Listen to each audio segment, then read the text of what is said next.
Oi pessoal, tudo bem com vocês?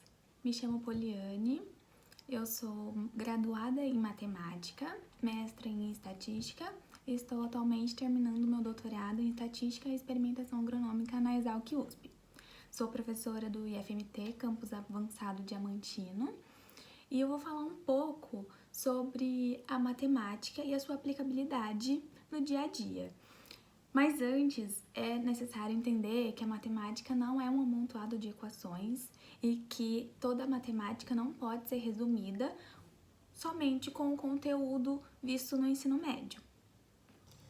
A matemática ela pode ser dividida de forma bem geral em matemática pura e matemática aplicada.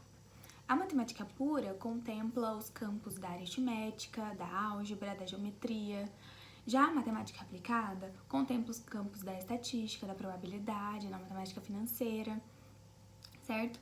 Provavelmente na escola você já deve ter se perguntado para que vou usar matemática, né? De fato, quando a gente realiza uma atividade, dificilmente a gente consegue relacionar com a matemática, independente da tarefa que esteja sendo executada.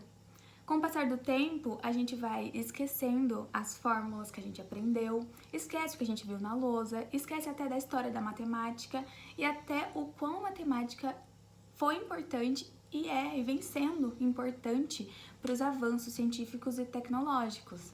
Entretanto, a matemática está presente em todos os segmentos da vida, como, por exemplo, o ato de fazer umas simples compras no supermercado, ou fazer um investimento financeiro. Estas e outras coisas da nossa vida são seus conhecimentos matemáticos que te permitem fazer isso.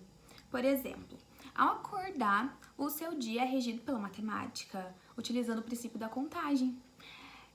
Você tem tempo para levantar, hora para ir para academia, hora para comer, e assim por diante, isso graças aos números. Quando você faz uma refeição, você utiliza o conceito de proporção. Você sabe que se comer demais, vai se sentir mal.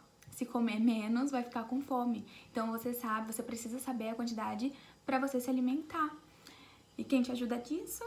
A matemática. Quando você vai ao supermercado, você usa seus conhecimentos em cálculo para saber quanto de dinheiro você tem e quanto você pode gastar. Mesmo que a gente use uma simples calculadora, para utilizar a calculadora você precisa saber o mínimo das operações básicas. Então, os conhecimentos matemáticos ajudam nisso também. Pode-se dizer que a matemática ela é uma ciência sustentada pelas correlações que nós fazemos. Um bom exemplo disso são os algarismos, né? É o sistema de numeração decimal. Esse sistema ele é de base 10, ou seja, ele tem 10 algarismos diferentes para representar todos os números, né? O sistema de numeração decimal, que nós usamos, ele foi criado pelos hindus, mas quem popularizou no ocidente foram os árabes. O que é curioso saber é que o sistema decimal, ele e foi pensado dessa forma porque a gente tem 10 dedos nas mãos e 10 dedos nos pés.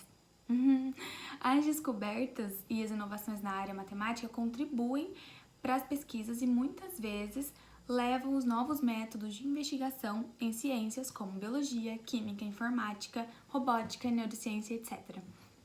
Até mesmo aqueles conhecimentos matemáticos desenvolvidos de forma puramente abstrata são muito úteis para a investigação científica. Um bom exemplo disso é o trabalho desenvolvido pelo pesquisador David Hilbert em 1909, que 10 anos depois as suas equações foram utilizadas para formalizar a mecânica quântica. Com discussões recentes quanto ao desenvolvimento da BNCC, a Base Nacional Comum Curricular, relacionada ao ensino da matemática, percebe-se a necessidade de aplicar a matemática, dos educadores relacionar os conceitos matemáticos com aplicações interdisciplinares e de diversas áreas do conhecimento. Uma aplicação matemática que é usada até hoje na arquitetura e facilitou as construções pós-modernas é a proporção áurea. A proporção áurea é uma constante real, algébrica e racional. E a gente consegue essa proporção quando a gente pega uma reta e divide em duas partes não iguais. O quociente entre o segmento mais longo e o segmento menor tem que ser igual ao quociente entre a reta toda e o segmento mais longo. Esse resultado é uma dízima, que a gente pode arredondar para 1,6180. É impossível falar da proporção áurea sem citar a importância dela na história da arquitetura e no design. Alguns estudiosos dizem que a proporção áurea foi usada nas construções das pirâmides do Egito, mas ela foi oficialmente usada pela primeira vez nas construções da Grécia Antiga. Até hoje, a proporção áurea é utilizada nas construções. A gente consegue perceber em vários monumentos, esculturas, em construções pelo mundo todo. Gente, deu para perceber que a matemática é utilizada fora da sala de aula também, né? Eu poderia citar muitas outras aplicações, afinal a matemática está em tudo. Espero que vocês tenham gostado. Muito obrigada!